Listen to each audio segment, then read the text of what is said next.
রোজা রেখে আর ইফতার করা হলো না ভাঙার মাছলি গ্রামের হেলাল উদ্দিনের। ইফতারে কিছুক্ষণ পূর্বে মালুয়া জালালপুরে বড়সড় সড়ক দুর্ঘটনায় মর্মান্তিক ঘটনা।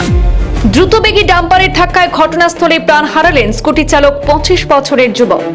অবৈধ পার্কিং এর বিরুদ্ধে দ্রুত কঠোর ব্যবস্থা নেওয়ার দাবি কান্দি গ্রামবাসীর। রোজা রেখে বাড়ি ফিরছিলেন ইফতার করার জন্য, কিন্তু বাড়ি পৌঁছানো আর হলো না। ইফতারে কিছুক্ষণ আগেই শ্রীভূমি জেলার মালুয়া জালালপুর এলাকায় ঘটে গেল এক হৃদয় বিদারক সড়ক দুর্ঘটনা। দ্রুতগতির একটি ডাম্পারের ধাক্কায় প্রাণ হারালেন স্কুটি আরোহী হেলাল উদ্দিন। এই ঘটনাকে কেন্দ্র করে এলাকায় নেমে আসে শোকের ছায়া। পাশাপাশি অবৈধ ট্রাক পার্কিং নিয়ে ক্ষোভ উগরে দেন স্থানীয় বাসিন্দারা।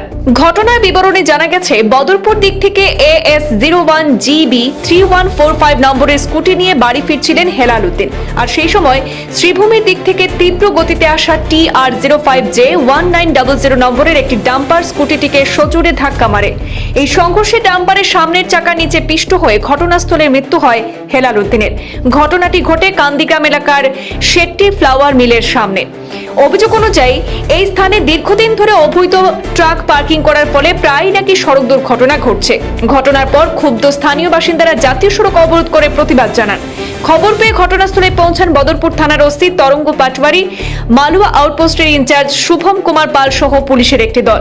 পরে পুলিশ মৃতদেহ উদ্ধার করে ময়নাতদন্তের জন্য করিমগঞ্জ সিভিল হাসপাতালে পাঠায়। এদিকে স্থানীয় বাসিন্দাদের অভিযোগ, কান্দিগ্রামের শেট্টি মিলের সামনে প্রতিদিন অবৈধভাবে ট্রাক পার্কিং করা হয়, যার ফলে বারবার দুর্ঘটনা সংঘটিত হচ্ছে। এমনকি একই সময়ে ওই এলাকায় আরো দুটি ছোটখাটো দুর্ঘটনাও নাকি ঘটেছে বলে জানা গেছে। মালুয়া জালালপুর গ্রামের বাসিন্দারা শ্রীভূমি জেলার সিনিয়র পুলিশের দৃষ্টি আকর্ষণ করে এই অবৈধ পার্কিং এর বিরুদ্ধে দ্রুত কঠোর ব্যবস্থা নেওয়ার দাবি জানিয়েছেন।